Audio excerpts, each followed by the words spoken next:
The French audio company Focal will launch its hearing aids with closed wireless listen headphones in 3 new colors today: olive green, purple and blue. Originally released in June 2017, the specifications of the headphones remain the same.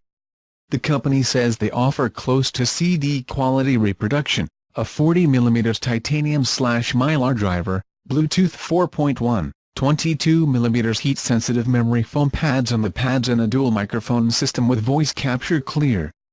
The headphones have 3 hours of charge, last around 20 hours, and have a range of 15 m, so you can walk around your free time.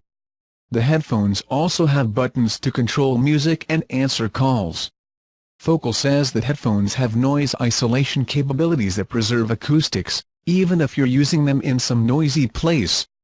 The flexible headband should help make it comfortable to use for long periods of listening, but we can only know for sure when we have used it ourselves. The Listen wireless headset comes with a carrying case, a USB cable and another removable cable with a miniplug input for use with the cable.